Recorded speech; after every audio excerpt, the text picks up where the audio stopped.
Today we look at the question of success. Okay? The question is, who succeeds and why?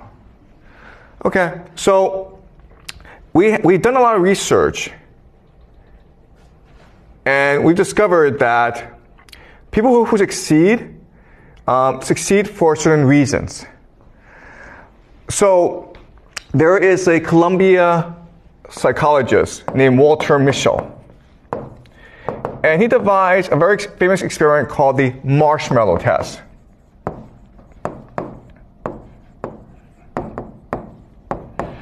In the marshmallow test, it's very, very easy, okay? So imagine a room, and I invite a 4-year-old or a 5-year-old to come into this room and have a conversation with him or her.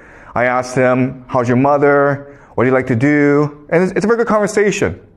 Then suddenly I get up and say, I'm really sorry, but I need to go across the hallway for another meeting, but I'll be back, okay? So just wait for me. And here, I'll make you a deal. Here's a marshmallow. I'm going to put a marshmallow in front of you. And you can have it right now. But if I come back and the marshmallow is still there, I will give you 2 marshmallows. Okay? And then Walter Mischel, he goes away. And then he goes behind the room. And through a see-through mirror, he's able to see the students as they struggle to contain themselves. Because obviously they want 2 marshmallows. And there are some students who can, in fact, resist the temptation to eat the first marshmallow and then get a second marshmallow. But then there are others who cannot. And Walter Mischel will spend 50 years just tracking them, okay? What he discovers is this. The students who resist the temptation, who get the second marshmallow, they are much more likely to do better in school. They have higher test scores. They have better careers. Their careers are more stable. They get promoted in their careers. They're much more able to find a stable relationship. They avoid jail. They avoid drugs. They avoid alcohol. They're more lean. They're more fit. They live longer. Better teeth. And those who cannot resist and eat the first marshmallow right away, they have the opposite effect, okay? And so the idea is that for Walter Mischel, success means delayed gratification. And all this means is that people who succeed are capable of long-term planning. To succeed today, I will make sacrifices necessary, okay? So if my friends are playing outside and I need to do my homework, well, I'm going to stay home and do my homework. Okay, so long-term planning, what he calls delayed gratification. Or a much more simple way of saying this is the idea of self-control, right? Or the idea of emotional regulation. You're able to keep your emotions in check.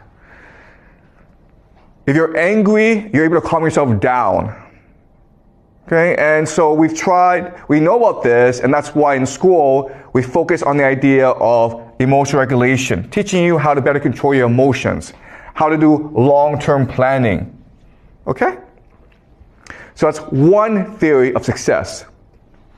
Another theory of success comes to us from another psychologist named Carol Dweck, and she's at Stanford.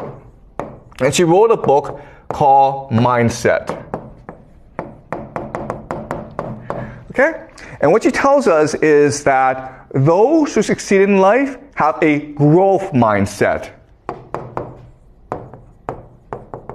And those who fail in life have a fixed mindset. Okay?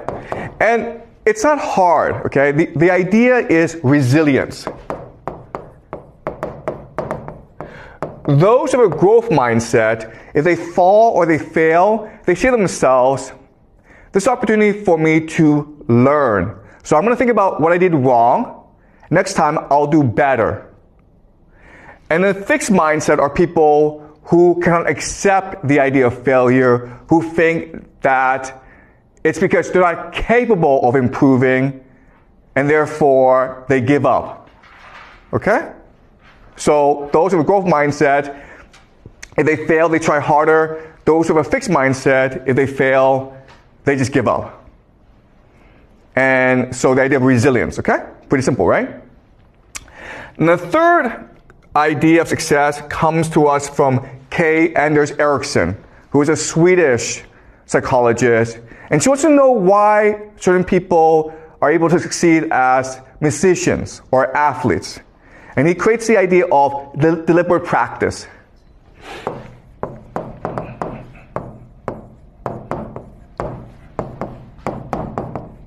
Okay? So what he found is that people who want to become athletes or musicians, they work really hard. They practice every day. But the people who succeed practice strategically. Okay? So those who work hard just work a long time. But those who work strategically have a plan. The plan is this. What are my goals? How can I achieve these goals? And then how do I improve my plan? Okay? So they're examining their own practices. And they're trying to figure out where the weaknesses are, where they can improve, then set a plan on how to improve, and then they follow this plan. And if this plan helps them improve, they stick to the plan, but if the plan doesn't really work, they change the plan as well, okay? So this is the idea of self-reflection. Or self-assessment. Constantly thinking about how you are as a student and figure out how to improve your own learning strategies. And what K. Anders Ericsson discovered is that if you do this, you'll succeed at anything. And this is true, okay? And the reason why we know it's true is there are two American psychologists named Dunning and Kruger. There's something, the Dunning-Kruger effect. And so what they did was this. They ran an experiment. They had 500 students in their psychology class, first year university. They made every student take an IQ test. And then after they took the IQ test, they asked each student, how do you think you did on the IQ test? Do you place in the top 5% or the bottom 5%? And it turns out that no one got the ranking correct. Okay? So those who were in the top 5% in terms of IQ thought they were maybe in the top 20%. Because for them it was easy, so they assumed for everyone else it was easy as well. But what was dramatic is that those who scored the lowest thought they were average. Okay? So the worst 5% in the class thought they were in the top 50% or just average. And the reason why is those people who are stupid lack the capacity to know they're stupid. Okay? So what Dunning-Kruger discovered is that the hardest part of being a student is to assess yourself properly, to know exactly where you stand and how to improve.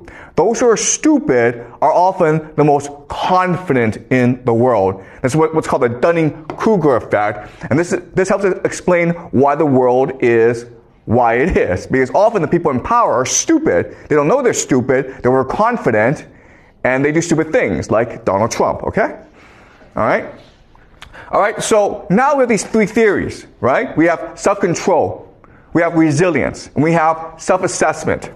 And so as educators, as schools, what we can do is devise strategies and curriculum to help students all succeed, correct, right? The problem is that when we actually try this, it doesn't work. Okay?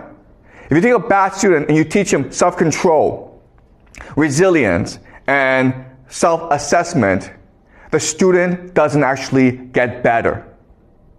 The reason why is, okay, and this is a very important idea for you guys to remember, is that correlation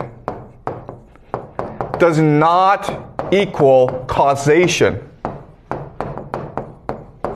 Okay? You guys need to remember this. Just because things are correlated does not mean they cause each other. So I'll give you an example. We know that successful people, they get up early in the morning. Okay? They get up at 4 o'clock in the morning. But just because you get up at 4 o'clock in the morning does not mean you succeed. Okay?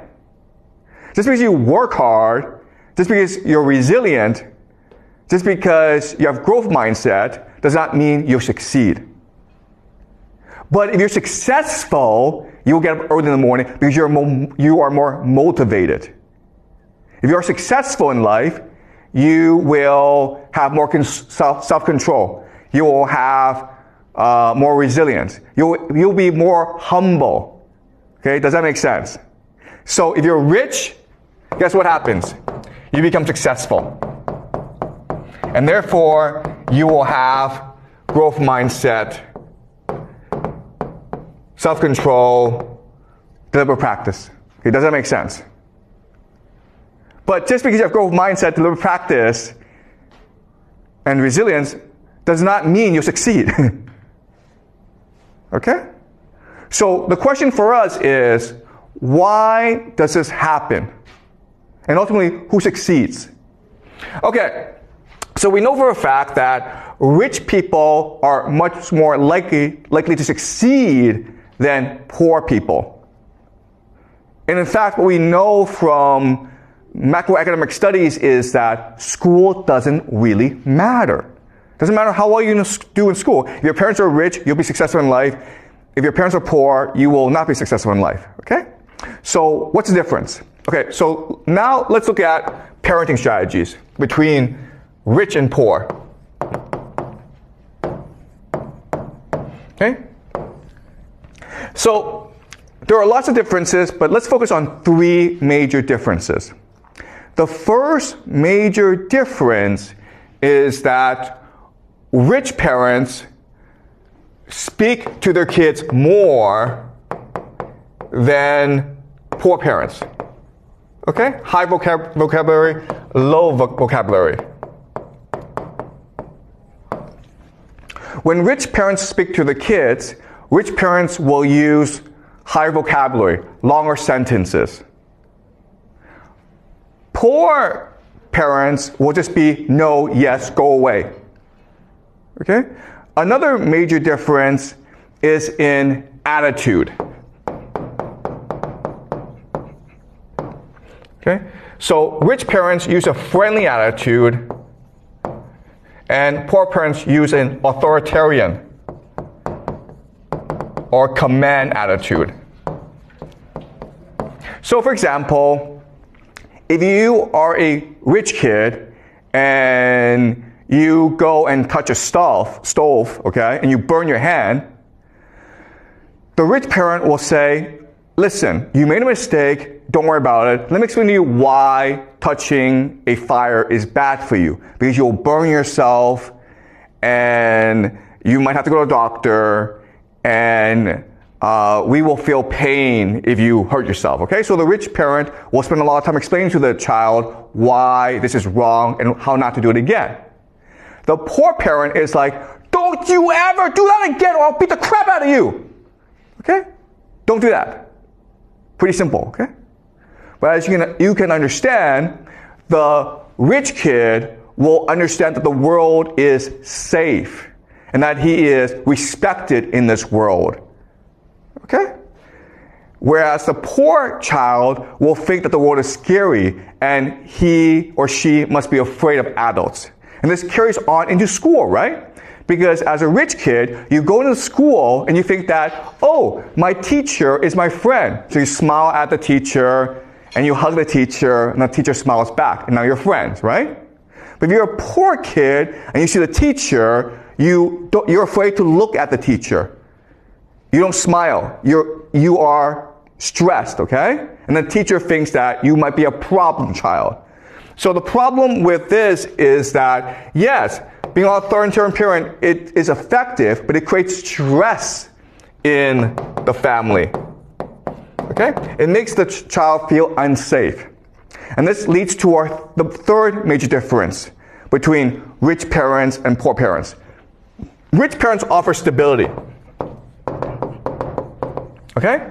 Poor parents can only offer volatility. This is a very simple idea. Rich parents have money so they can afford to keep promises. So I'm a rich parent, I say to my child, okay, next week we'll go to Thailand for vacation. Guess what? Next week you guys go to Thailand for vacation. But if you're a poor parent, money is always an issue. So it's hard for you to keep promises, right? So it's like, next week we'll go to McDonald's for lunch. But your paycheck is not enough. So you're like, sorry, we can't go anymore. Okay? And now, because of these different parenting styles, we understand why rich kids behave different from poor kids, right? So let's look at the idea of self-control, right? Self-control. What is the marshmallow test? Marshmallow test is not a test of self-control. It's a test of your trust in others, right? If you believe that the teacher who goes outside, if you believe that he or she comes back and will keep his or her promise, then you will not eat that marshmallow. But if you think that this teacher is lying to me, then you're not going to eat that marshmallow. Then you will eat that marshmallow, right? So it's not really about self-control. It's about your belief and trust in authority figures, right? So if you're rich, you have stability. But if you're poor, you don't have stability. So you're actually better off eating that marshmallow rather than waiting for that second marshmallow. Because guess what? Most of the time, you will not get that second marshmallow. Okay, do you understand? So it's not that poor kids are stupid. Poor kids are rational, and they're responding to the circumstances that they live in. Okay? And resilience, right? Well, the idea of resilience is that you believe that the world will help you. Right? So if you're rich and you believe that everyone helps you, you can be resilient. Because if you fail, someone will help you get up. If you're poor, if you fail, that probably tells you you shouldn't be doing this. Okay? You probably won't succeed doing this. So you don't have much confidence in others. Okay? And the idea of self-assessment, right? Looking inward. Well, if you're a poor child who lives under a lot of stress, it's hard for you to be self-reflective. Because if you look back at yourself, all you can think about is your pain and your stress. Okay? So from these different parenting strategies, we can now explain why different students behave the way they do. This, of course, may lead you to think, okay, well then, rather than construct our schools around self-control, resilience, and self-reflection, we should construct our schools around better parenting skills, okay? Which means that, hey, let's construct schools where kids are exposed to a lot of vocabulary, where teachers are friendly, and where there's a lot of stability, okay? And we've tried this, and it's more effective, but it doesn't really work either. Why? Because the kids come in too late. A lot of their worldview is already established.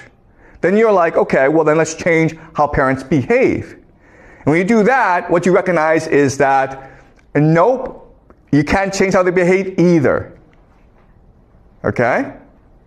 So no matter what you do, you end up with massive differences between the poor and the rich. The rich stay rich and the poor stay poor. Okay, so now the question for us is, why is this the case? Okay? And it's the case because society is a hierarchy.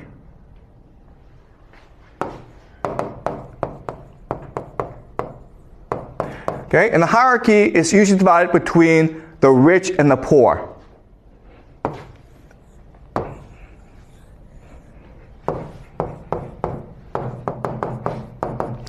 And these two worlds are night and day. They're very, very different. As a poor person, if you want to survive, you have to obey authority.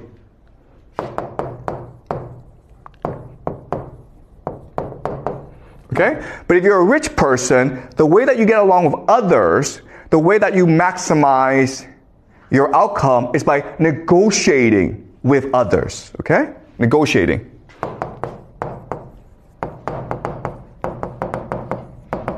Okay? So negotiating can also mean debate, right?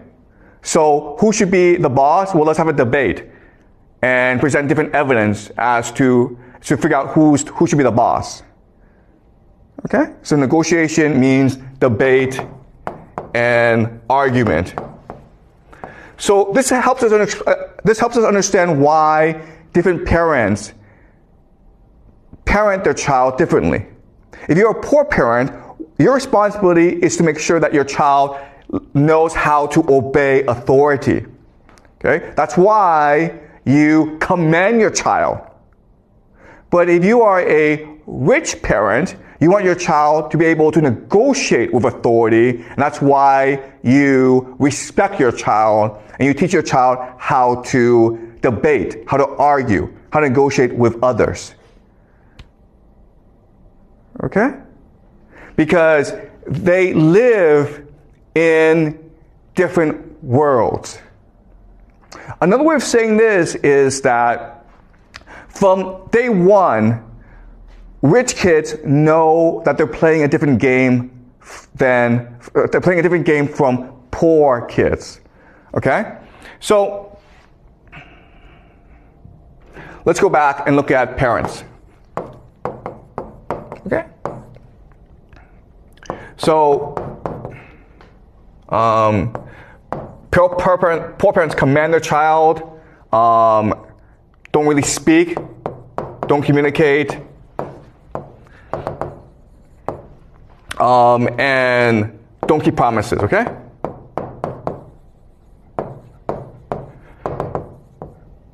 All right, so poor parents do these three things.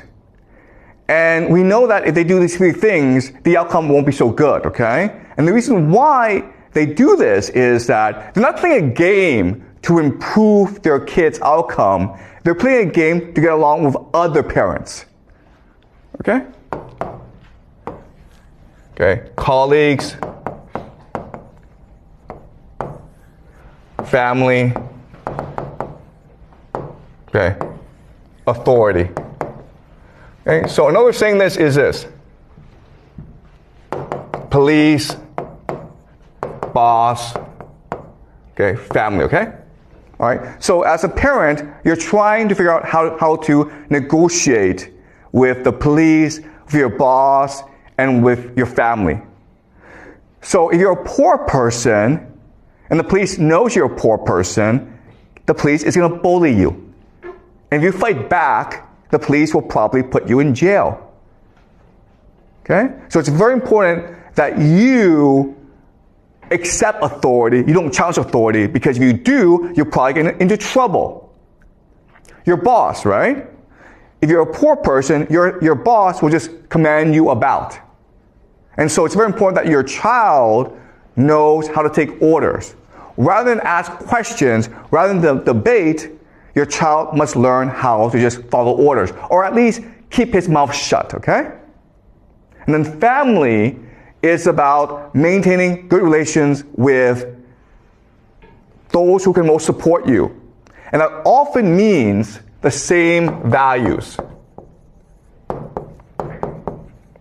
Okay? So if your family members or your friends, if they are parenting their child in this manner, you're also going to copy them, okay? Imitation. All right? And for a poor person, this is the optimal strategy of how to parent.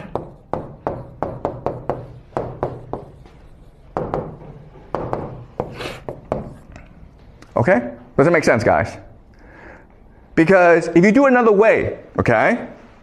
If you choose to be a friend to your child, if you choose to communicate, if you choose to keep your promises, then your friends and your family will think that you're doing something wrong.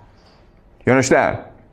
They won't think, oh my God, you are an enlightened parent who's read a lot of parenting books and great for you. They're going to think there's something wrong with you. Okay? So let me give you an example of this.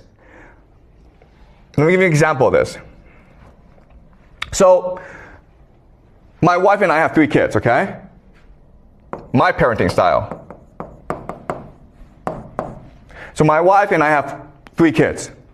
And this is how we parent our kid, okay? First of all, we give our child a lot of freedom.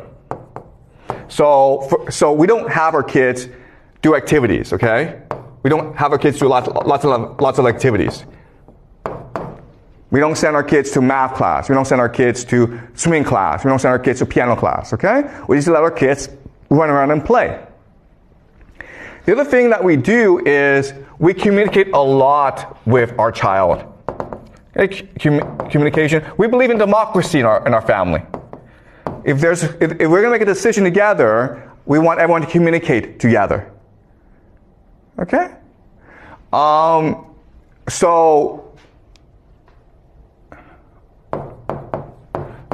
normal Chinese family will just have a very tight schedule, right? And the other thing that we do that's different is we tell stories. The other Chinese families will do math. Okay?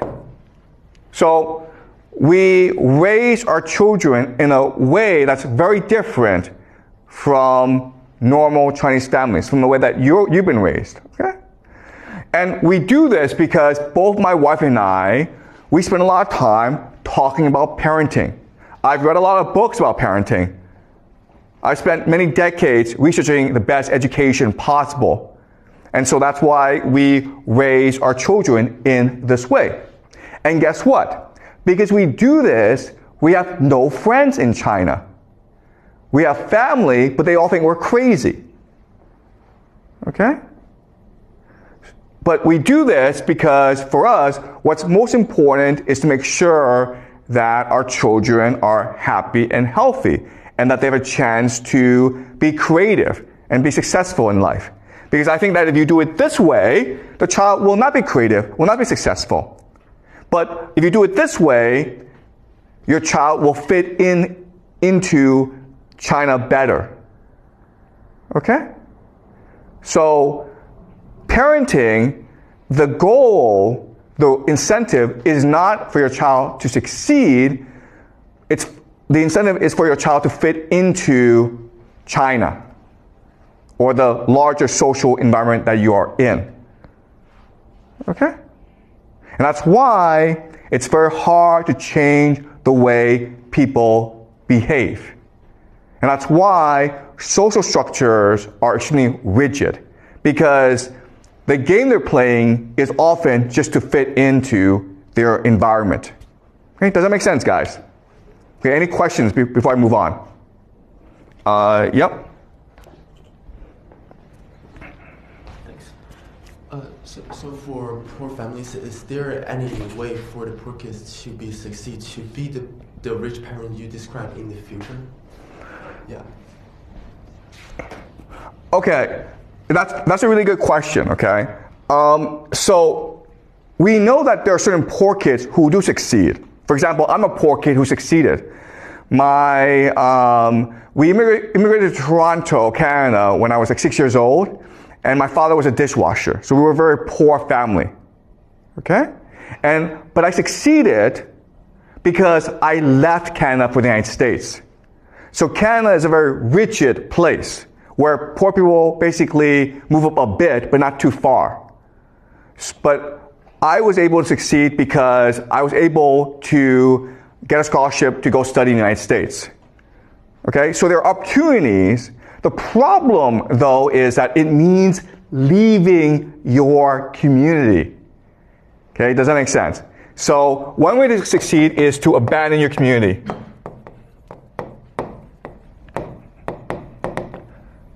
Okay, but that's high risk. Right?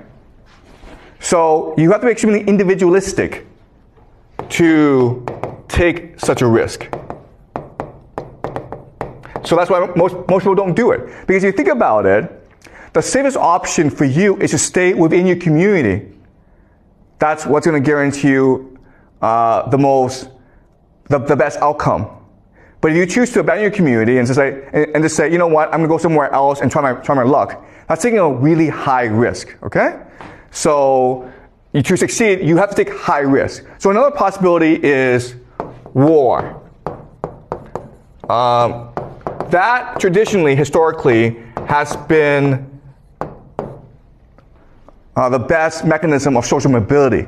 When you go fight a war and you do really well, you'll get promoted in life. Okay? But again, war is high risk because chances are you'll get killed. Okay? So not just war, but also revolution. Right? Okay? And of course, the best way, of course, is to marrying up. Okay? And that's why, remember in our very first class, we talked about the dating game, right?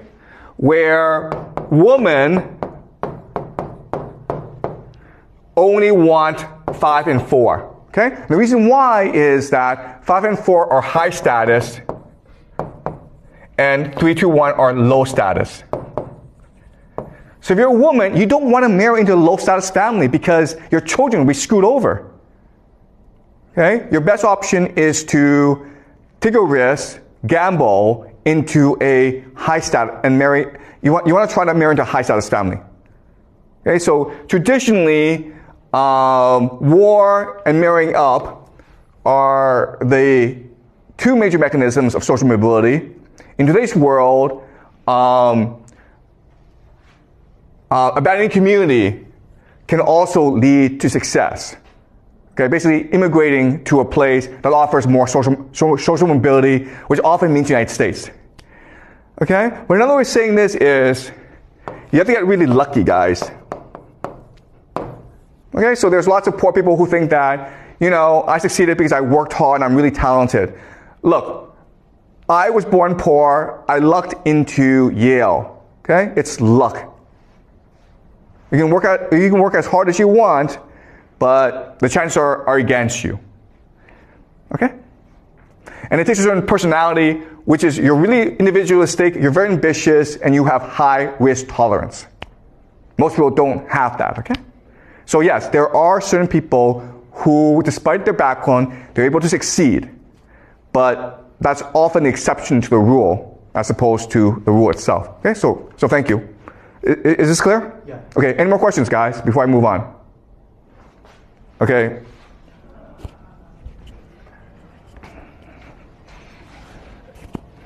Can be luck counted as a kind of ability, or is just coincidence? Okay, that's a really good question. Yeah, okay. Yep. So, you're absolutely right, okay? So, luck is a form of strategy. Okay? Strategy. And all this is saying is that you are trying to position yourself in a place that allows you to get lucky. Okay? So I left Canada and I went to the United States because I knew that in Canada, it doesn't matter how hard you work, no one cares.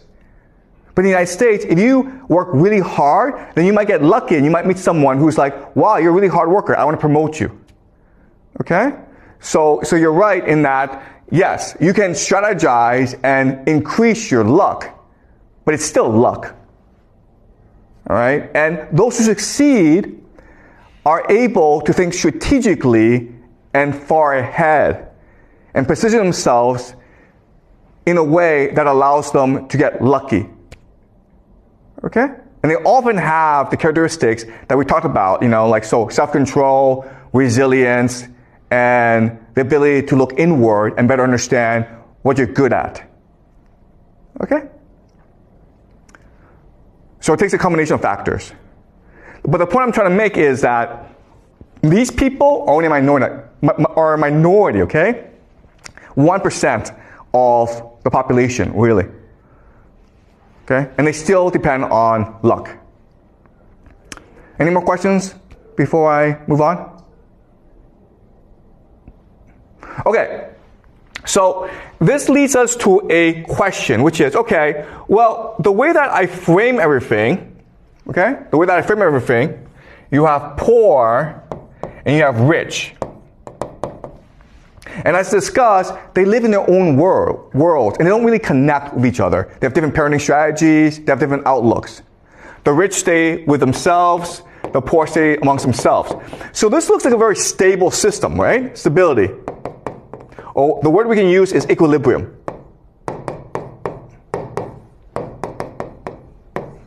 Now the question then is, why do societies collapse? Why are there revolutions? Why are there social changes? This looks like a system of equilibrium where, because of parenting, people know their place and people know how to best strategize about maintaining their place. So why is there social change? And the reason why is that this system has problems and it's stable, but the main problem is this system, okay?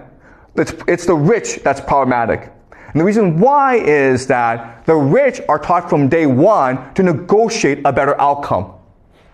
Okay, so another way of saying this is that the poor is like minimum outcome. Okay? The rich want the maximum outcome. The poor are like, you know what, if I'm alive, if I have a decent job, I'm okay. But the rich are like, no, I need to be the top dog. I need to improve my lot in society. Otherwise, what's the point of my life? Okay? So they have high expectations, okay? High expectations, low expectations. Okay? And this is a problem because power, it's a zero-sum game. Okay? Hierarchy is a zero-sum game. So only a few people can be at the top. So eventually you get into a situation where there are too many rich people and not enough powerful positions. And this is what's called elite overproduction.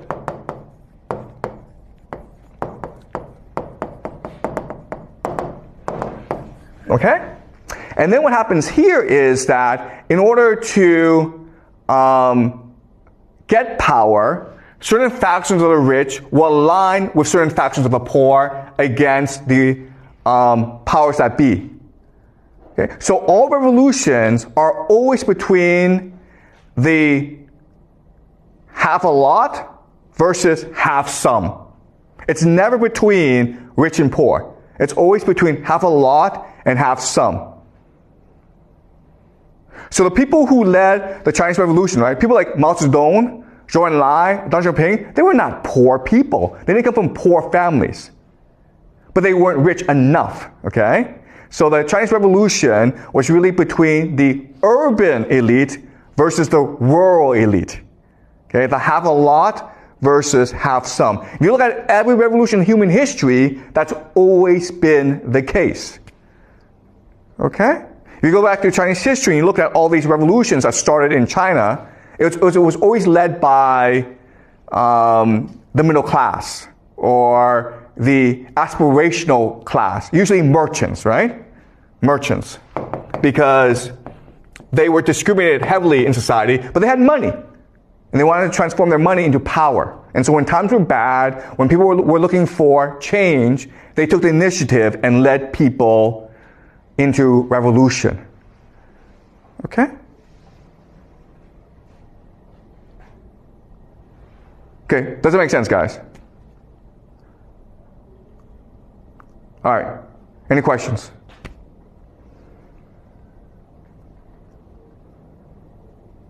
Yeah. All right.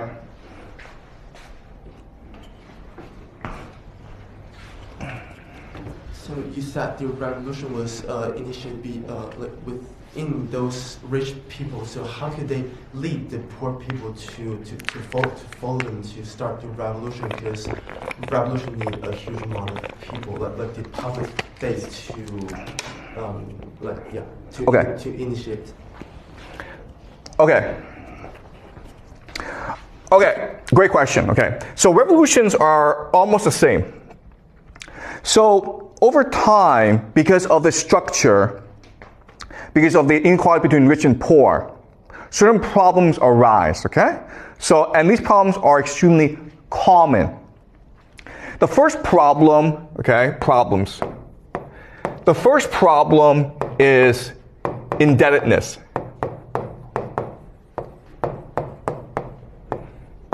Because the rich have a monopoly over wealth, for the poor to survive, they need to borrow money. But over time, because of interest rates,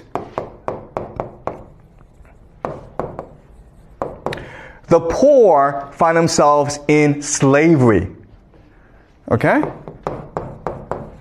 Because if you can't afford to pay back the bank or the rich person, then your body is collateral, okay? So you become a slave, but not only do you become a slave, but your children become slaves as well. So slavery becomes a very common problem. And then the third issue, of course, is landlessness. Okay? So these are the three most common problems that ultimately become the seeds of revolution. The poor get into debt, and so they lose their land, and their children become slaves. Their children's children become slaves as well. Okay? Because of interest rates, it's impossible for you to pay back that debt. Okay? So now you have a majority of people who have absolutely no incentive to live. So what happens now is that a elite, okay, say to these people, follow me into revolution and I will clear your debts. I will give you land and I will end slavery. And that's it. Okay? Every single revolution has been like this. There have been different names, okay? So for example, communists are like, we'll create a communist paradise. But what's a communist paradise? A communist paradise is where debt is canceled, where people are given land, and where no one's a slave, okay? Then others like, okay, we'll create a religious paradise. Islam, okay? So Muhammad, the Islamic Revolution was about this initially. Later on it changed, right?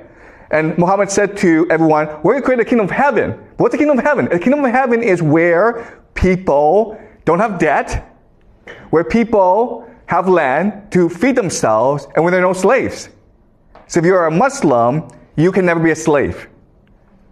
Okay? So look at every single revolution, it's this pattern. Whereas over time, because of inequality in society, you have people who fall into too much debt, they become slaves, they have no land, and then because of elite overproduction, you have this faction that splinters off, and who, in order to obtain power, get the people on their side, okay? And you look at the Roman Civil War, Julius Caesar was saying the same thing, right? Why was he so popular? Because he was saying to the Roman people, if I become king, I will get rid of your debt, I will free you of slavery, and I will give you land.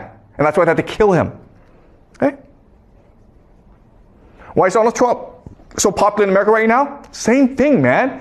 Where Americans are in debt to their credit cards, student loans, their houses, and so they believe that Donald Trump were to come to power, if he were to become king, what's the first thing that king does? What the first thing that king always does is cancel all debts. Because if you cancel all debts, who loses power? It's the rich who lose power. And it's the rich who are almost dangerous to a king. Okay? Does that make sense? Okay? So again, this is a very similar pattern in human history. It's all game theory, okay? Any more questions, guys? Okay, ask one more question, then we'll break, okay? Is this clear to you guys? Okay. So another way of understanding this is that according to game theory, individuals don't really matter. Okay, you have to look at large groups, you have to look at large social trends. Okay, you cannot really change the outcome for certain groups of people like poor kids unless you look at the overall structure in which they live. Okay. One more question, guys, then we'll break for the day.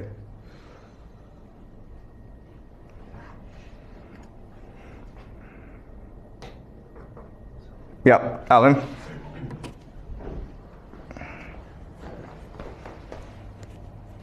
So, like, is that the society or like just the elite that really rule the country, who really have the power, have the motivations to maintain the society, that a certain degree of social mobility is allowed, but not all of them, but not really a big social mobility, so that firstly they can maintain their power, but second, like they give their lower class people a hope to get into the rich class, but not using like revolutions or other things that will like turn the society into collapse.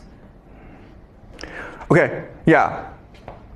Okay, look, you're absolutely right. So social mobility is really the best form of governance, right?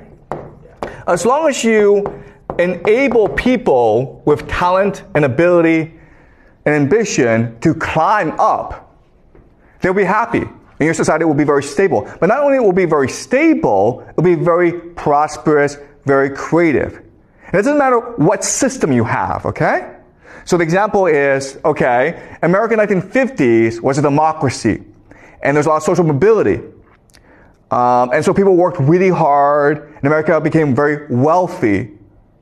But guess what? In China, 1950s, China was not a democracy. It was a communist system.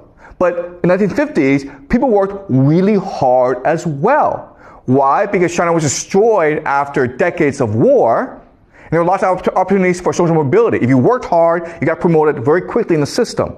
So even though it was a communist system, not a capitalist system, even though it was a command economy rather than democracy, people worked really hard because they thought that by working hard, they can improve their lives.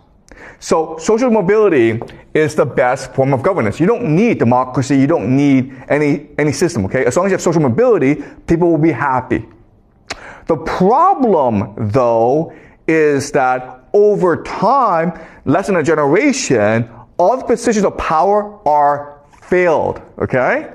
So the people with talent who made the country great, who made the country wealthy, when they get into power, they don't want people like them to replace them. They want their children to replace them. Okay? And over time, these children are a lot. So what happens is at the very top, all the positions are filled. And there's a waiting list as well. So if you are a poor person who works hard, really talented, unfortunately, all those positions at the top are filled already. And there's also a waiting list, so too bad. Okay? And again, you just look at Chinese history, right? Look at Chinese history, where at the beginning of the dynasty, you had all these talented people take the civil entrance examination, the keju, and these are really top people. But then what happens is that they have children, and they teach their children how to do on the keju, and then eventually they're like, you know what, we'll just cheat. So they corrupt the keju, and then eventually like, you know what, screw this. Whoever can pay to pass the keju will pass the keju. And then all the positions at the very top are filled. There's no more social mobility. So what do people do? They engage in revolution, right? So you look at Hong Xiuquan, right? He failed the keju, or there was no position at the top for him. So he believed he became the brother of Jesus, right? And he started this revolution that claimed tens of millions of lives in China. Why? Because there was no social mobility for him. 50 years ago, prior, he would have been a civil servant. Same thing for Mao Zedong, right? By the time that Mao Zedong became a university student, the Keju had been eliminated. So there's no way for him to climb the ladder anymore. Therefore, he had to start engaging in new ideas. Okay? So you're absolutely right in that social mobility is the best way to maintain social harmony, but people have children, and they want the children to succeed, and they will arrange a system in a way that only their children can succeed, which screws over every other children, everyone else, and so they have no choice but to overthrow the system, okay? Or another way of saying this is game reset. Game reset. This is what a revolution is, okay? So another way of saying this is that 100 people are playing a game, 10 people are winning, and they keep on winning, and they can only win. So everyone else is like, screw this game, let's start a new game. And the 10 people are like, nope, we're happy playing this game. They can't agree, so the 90 people the only thing they can do is a revolution, which allows for game reset, which now again allows for social mobility. And that is the course of human history. Okay? Either you climb up the ladder. If they don't allow you to climb up the ladder, then you just break the game. Okay? So, but unfortunately, again,